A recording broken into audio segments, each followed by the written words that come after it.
Buenas noches, qué bueno que estén ya conectándose. El tema de hoy es pensamiento crítico. Les contaba la semana pasada que eh, este tema me gustó prepararlo.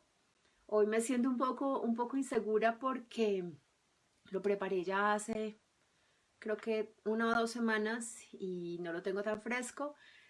Pero bueno, eh, el tema del pensamiento crítico me parece súper importante para nosotros que estamos educando a nuestros hijos en casa y que podemos realmente tener como propósito fomentar en ellos este tipo de pensamiento, me parece que debería ser un propósito de los papás que educamos en casa.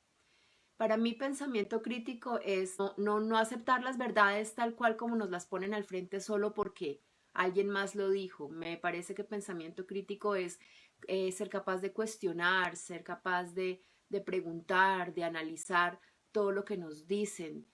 Tiene mucho que ver con la duda, tiene mucho que ver con saber hacer buenas preguntas. Mm, en el momento en el que estamos, el pensamiento crítico es una de esas habilidades esenciales que todo el mundo debería tener para desarrollarse bien, para integrarse en la sociedad y también para el ambiente laboral.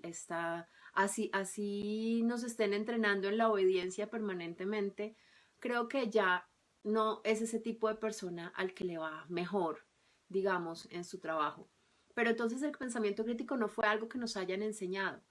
Porque, como les digo, pues el sistema escolar lo que nos enseña es obediencia, lo que nos enseña es a creer lo que las personas que están al frente nos están diciendo, a creerlo ciegamente, o normalmente, creo que todavía los profesores no aceptan muy bien las preguntas ni los cuestionamientos de los alumnos, que un alumno le haga caer en cuenta a un profesor de que está equivocado puede ser una situación bastante compleja. Se sienten como desautorizados y todo eso son situaciones que no permiten que los niños cultiven o desarrollen una forma crítica de pensar, sino que aprendan a quedarse callados si tienen una pregunta, si tienen una duda, y con el tiempo pues ya las preguntas y las dudas simplemente ni siquiera surgen. Entonces es como decir que el sentido común es el menos común de los sentidos. Bueno, el pensamiento crítico tampoco es tan común y creo que debemos eh, incentivarlo en nuestros hijos. Muchos de nosotros llegamos a desarrollar un pensamiento crítico por nuestra cuenta. Entonces, en el momento en el que ya tenemos a estos hijos hermosos al frente y nosotros somos los que nos tenemos que educar, pues puede dar un poco de angustia pensar, si a mí no me lo enseñaron, yo no sé eso, cómo se enseña, cómo hago yo para guiar a mis hijos en el camino de ser unos buenos pensadores críticos. Cuando yo estaba preparando este artículo, yo siempre miro distintas fuentes para preparar los temas de los que voy a hablar y de los que voy a escribir. Y me encontré con que podemos tratar el tema, digamos, a diferentes niveles. Yo decidí irme por un nivel más bajo, un nivel más básico, porque pues lo que a mí me interesa es relacionar todos estos temas con la educación en casa. Y sí, educamos niños desde bebés hasta adolescentes, hasta adultos, pero pues nos interesa saber cómo abordamos esto desde que son pequeños. Entonces mi enfoque va a ser un poco eh, cómo abordar el tema, cómo incentivarlo, cómo enseñarlo con los niños desde que son pequeños.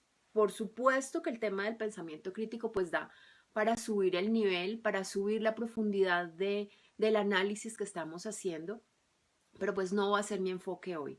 Encontré documentos para trabajarlo en ese sentido, muy interesantes.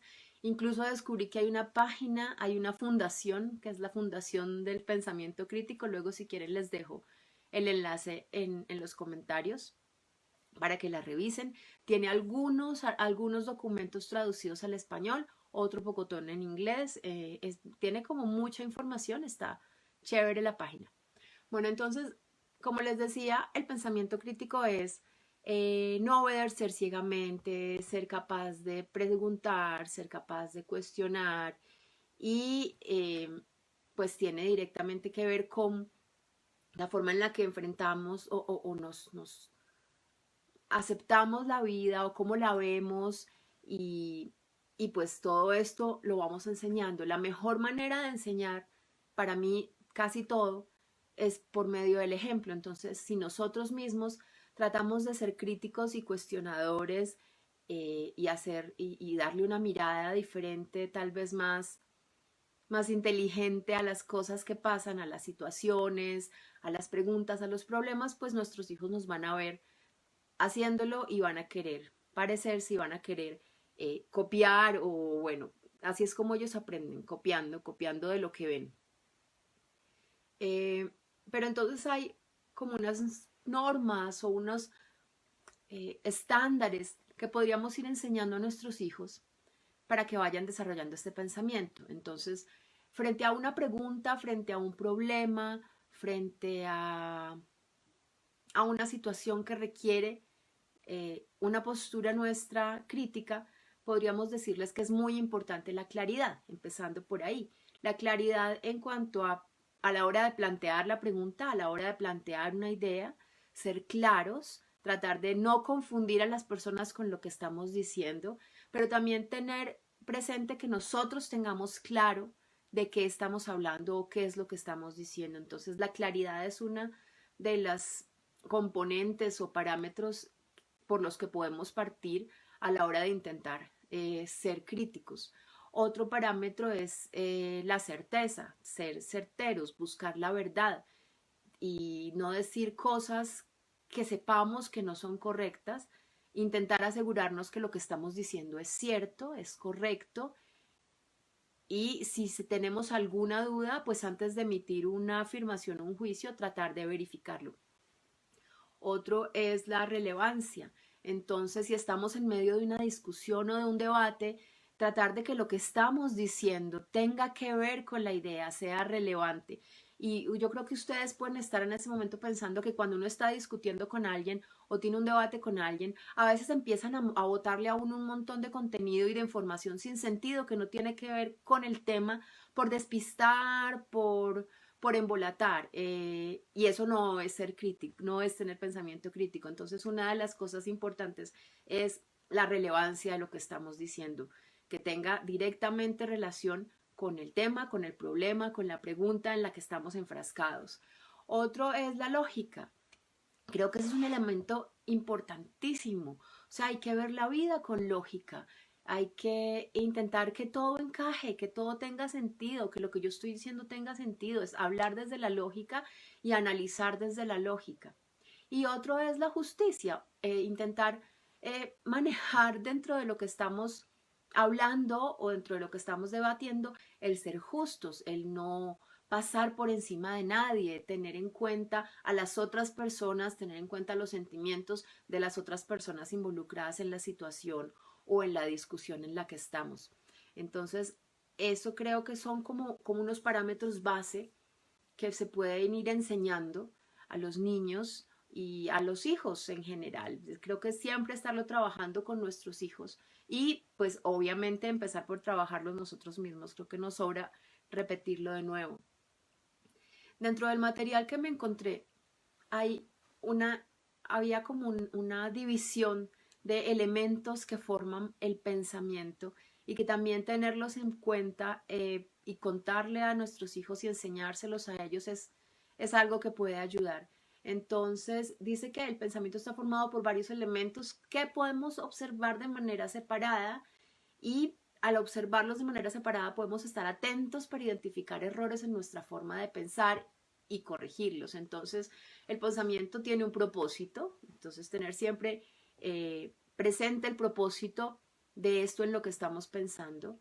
Como una parte importante del pensamiento es la pregunta. La pregunta es prácticamente lo que hacemos para buscar la verdad, la manera como en la que desplegamos el problema y la pregunta de cierta forma guía nuestro pensamiento, guía la línea que vamos siguiendo con nuestro pensamiento. Nuestro pensamiento, otro elemento es la información. Tenemos una información que utilizamos como base, como materia prima para el pensamiento que estamos expresando o sobre el que estamos trabajando. Entonces, intentar que esta información sea certera y relevante, como ya lo dije antes, y también que sea suficiente. Y si nos está haciendo falta información para seguir hablando, pues intentar complementar y no hablar si nos faltan datos o tener presente que lo que estamos diciendo es basado en una información que sabemos que está incompleta. Otra componente del pensamiento son las inferencias. Las inferencias son las conclusiones a las que vamos llegando y tenemos que revisar muy bien estas conclusiones que vamos sacando, porque una conclusión puede ser emitida muy a la ligera, puede ser, y una conclusión a la ligera sin haber sido bien pensada puede ser injusta, puede ser falsa. Entonces también tener en cuenta a qué conclusiones estamos llegando, revisarlas permanentemente porque las conclusiones son más o menos el resultado del proceso de pensamiento. Al igual que la información, también tenemos conceptos, tenemos ideas y estos deben ser principalmente claros. Tenemos que tener claros sobre qué conceptos o ideas nos estamos basando para hablar o para nuestro proceso de pensamiento. También hay algo que es inevitable en el pensamiento y son las suposiciones, porque casi nunca tenemos la información completa, entonces nosotros rellenamos los vacíos con cosas que suponemos. Y ahí entra algo a lo que le he estado dedicando como tiempo últimamente y atención, que son los sesgos del pensamiento. Y existen un montón de sesgos que nosotros ni siquiera sabemos que tenemos, somos muy sesgados a la hora de pensar y estos sesgos pues nos han llegado de distintos lados. Hay unos que son desarrollados como una manera como de protegerse, hay otros que vienen de la cultura. Entonces esas suposiciones y esas cosas que damos por verdaderas también tenemos que revisarlas y si podemos parar y mirar de dónde vienen, qué tan confiables son estas conclusiones o estas suposiciones que estoy teniendo o si podrían estar equivocadas y tengo que parar y revisar. Los puntos de vista que también tienen que ver con lo que yo observo, la manera como lo observo y es algo que es bueno también preguntarse qué estoy viendo, cómo lo estoy viendo, habrá otra manera de verlo, será que puedo verlo desde otro ángulo. Y bueno, las implicaciones y consecuencias que es más o menos otra cosa parecida a las conclusiones, también como el resultado del pensamiento que estamos teniendo. Entonces, creo que es interesante ver el pensamiento como un rompecabezas armado de estas piecitas, porque podemos analizar piecita por piecita y puede ser mucho más sencillo que estar mirándolo de manera global y sin saber muy bien cómo por dónde abordar mi proceso para yo poder saber si lo estoy haciendo bien, si estoy siendo suficientemente objetivo, si estoy siendo suficientemente lógico. Entonces, dividir el pensamiento como en estos elementos puede ser una manera interesante de enseñarle a nuestros hijos también a cómo ser un poco más críticos y cuestionadores y lógicos en lo que están pensando. Hay una frase muy chévere que me encontré en uno de estos documentos que dice, el pensador crítico ideal puede ser caracterizado no solo por sus destrezas cognitivas, sino también por cómo él o ella abordan la vida y la viven en general. Esta es una pretensión valiente. El pensador crítico va mucho más allá de la sala de clases. De hecho, muchos de los expertos temen que algunas de las cosas que la gente experimenta en el colegio son efectivamente dañinas para el desarrollo y cultivo de un buen pensador crítico. El pensamiento crítico apareció mucho antes de que se inventara la escolaridad. Yace en las raíces mismas de la civilización. Es una piedra angular en el viaje que la humanidad está llevando a cabo desde el salvajismo bestial hasta la sensibilidad global. A mí me parece que eso define un montón como este tema. Pues quería leérselos porque me gustó mucho. Otra cosa que también está relacionada con el pensamiento crítico es que no depende únicamente como de unas habilidades cognitivas, como solo de proceso mental. También tiene que ver como con unas disposiciones afectivas y creo yo morales, porque también tiene que ver con la disposición que tenga yo para querer pensar de una manera que afecte menos a los otros, de una manera que contribuya más, eh, una forma íntegra. Entonces, estas características de disposición afectiva son, por ejemplo, la independencia, la integridad, la perseverancia, la empatía, la humildad y de cierta forma la valentía también, porque hay que ser valientes para enfrentar y decir, no estoy de acuerdo, yo digo esto o esto que tú estás diciendo y cuestionar. Pero también hay que ser humilde porque tampoco vamos a pensar que como somos capaces de pensar críticamente, entonces somos superiores a los otros.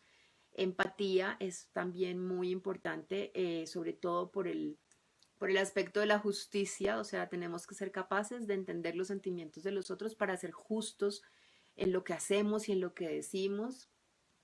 Perseverancia es otro elemento importante porque no es enfrentarse con un problema o con una idea que no comprendo o con una situación y si no lo logro desanimarme de una y decir yo no pude. La perseverancia hace parte de también del pensamiento crítico, seguir insistiendo hasta que logre resolverlo, confiar en que mi mente es capaz de resolver la pregunta o el problema que tengo al frente. Entonces también es importante estas características como de disposición afectiva y moral, seguirlas también trabajando con nuestros hijos, mezcladas con todo el tema del pensamiento crítico. Me gustaría mucho, si las personas que están conectadas quieren comentar algo al respecto, chévere. Me gusta cuando no estoy aquí solo en monólogo, sino que también conversamos o cuestionenme lo que estoy diciendo, ejercitemos el pensamiento crítico, podría ser interesante. Si no, entonces yo pues ya llegué como al final un poco del material que tenía preparado pensando en pensamiento crítico hacia los niños y es interesante porque ahorita la próxima semana sigo con pensamiento matemático y luego la siguiente voy a hablar de pensamiento científico y estos son tres tipos de pensamiento que están relacionados, que son diferentes, pero que se alimentan los unos a los otros y creo que si logramos incentivar eso en nuestros niños, pues van a estar mucho más preparados para, para el futuro, digamos, pensando, es que también conecto con que estuvimos la semana pasada en un evento de STEM, entonces de ciencia y tecnología, y, y siempre nos dicen y oímos que hay déficit de ingenieros, que hay déficit de científicos, y que entonces eso tiene que ver con que los niños no están recibiendo como esa educación o en la educación que reciben no les muestran esto como algo atractivo. Y creo que viene desde casa que les enseñemos a pensar, que les enseñemos a pensar de estas formas, ¿no? O sea, todos pensamos, evidentemente, pero si les enseñamos a pensar de forma crítica, si les enseñamos a desarrollar un pensamiento matemático y un pensamiento lógico, si les enseñamos a desarrollar un pensamiento científico de exploración, de querer resolver problemas, todas esas herramientas creo que sirven un montón para todos esos... Andrea dice, hay déficit de libretistas y guionistas. Ok, bueno, chévere si tú nos dieras una charla y nos contaras sobre eso, tú que estás en ese medio, sería muy interesante. Un día conversémoslo, me gustaría que lo habláramos. Creo que por aquí había otro mensaje antes de... Ay, hasta sí me deja bajar. Marta, me encanta la idea del desarrollo de pensamiento crítico en niños, puesto que el homeschooling permite esa dinámica que puede aplicarse en la familia. Creo que debería ser un desarrollo familiar en el que todos aprendemos a ser críticos. Yo creo que así es como pasa. Yo realmente creo que así es como sucede.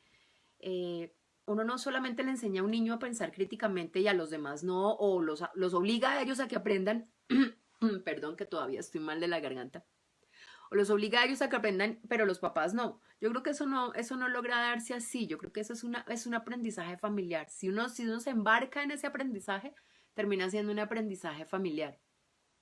Adriana pregunta, ¿cómo saber que estoy siendo objetiva?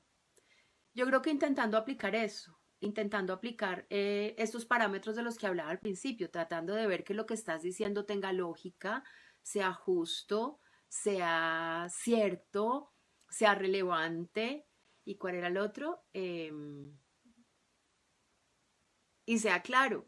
Creo que eso pueden ser unos parámetros que los pueden servir para darnos cuenta si estamos siendo objetivos en lo que estamos diciendo. Y no, estaba hablando de la relación con el pensamiento matemático y el pensamiento científico, que creo que es importante que lo incentivemos en nuestros niños y no como lo más importante, porque también ese es el problema de la educación tradicional, que le dan demasiada importancia a las matemáticas y a las ciencias y el que tenga otro tipo de pensamiento más creativo, más artístico, les parece que no es tan inteligente y tampoco, creo que hay que buscar como la integralidad, hay que buscar motivarles, mostrarles a ellos como todos los aspectos del conocimiento, todos los aspectos de la vida, para que ellos sepan encaminarse. Pero creo que el pensamiento científico, por ejemplo, es muy útil porque nos da las herramientas para resolver problemas, para experimentar y probar y sacar unas conclusiones que nos puedan servir para la vida. Y el pensamiento matemático pues es aplicar la lógica y el pensamiento crítico pues es realmente, creo que engloba un poco estos dos y tiene que ver con todo, y tiene que ver con todo. Yo creo que a veces es complicado resolver problemas cuando alguien es crítico, pero la otra persona es muy emocional y no le pone lógica y, y el uno no entiende al otro. Entonces, no sé, creo que entendernos entre seres humanos es un poquito complicado. A ver, Andrea dice, a mí siempre me genera una duda lo de la empatía, porque uno no va a tratar mal a nadie, pero tampoco debería ser nuestra responsabilidad los sentimientos que se generan en los demás. Me refiero a que cada quien tendría que hacerse cargo de sus sentimientos. Yo creo que sí, yo creo que sí, o sea, tiene que ver con que a ti nadie te hace nada, ¿sí? Alguien hace algo y tú reaccionas frente a ese algo que hizo esa persona y a veces sientes que esa persona te hizo, te causó dolor, te hizo sufrir y la que estás sufriendo eres tú. Pero yo creo que uno sí podría al menos intentar ser cuidadoso, si puede evitar pasar por encima de los sentimientos de otra persona, pues creo que sería lo ideal. Aunque cada quien, como tú dices, pues debería hacerse cargo de sus propios sentimientos y gestionar sus propias reacciones frente a lo que sucede. Pero pues la empatía, no sé, la empatía nos hace más humanos, creo yo. Nos ayuda como a conectarnos con las otras personas en otros niveles y a generar vínculos de afecto, porque creo que sin empatía eso tal vez no se da. Entonces, pero sí es un tema complicado. Y tal vez yo no sé si yo sea la persona que más pueda hablar de empatía. Chévere que se hayan conectado, que me hayan escuchado. Si tienen comentarios, si quieren, lo seguimos hablando. Yo dejé un par de materiales en mi muro. Dejé un artículo que hablaba de que a los colombianos nos falta pensamiento crítico. Dejé un video, una charla TED de un chico de 17 años hablando sobre pensamiento crítico que me gustó mucho, sobre todo por quién da la charla. Les voy a poner el enlace de la fundación esta del pensamiento crítico por si lo quieren explorar. Andrea, ¿qué días me conecto? Usualmente son los martes a las 7 de la noche que estoy haciendo los Facebook Live. A veces lo tengo que mover por que algo pasa, pero normalmente son martes a las 7 de la noche. Entonces sigamos conversando por el muro, sigámoslo hablando y, y pues nada, les doy las gracias por haberse conectado. Los espero la próxima semana a las 7 de la noche para hablar de pensamiento matemático. Si no estoy mal, creo que ya lo publiqué en mi blog. Ah, bueno, en mi blog estoy publicando día de por medio un currículo que pues les puede servir. También les cuento si entran por allá se lo van a encontrar.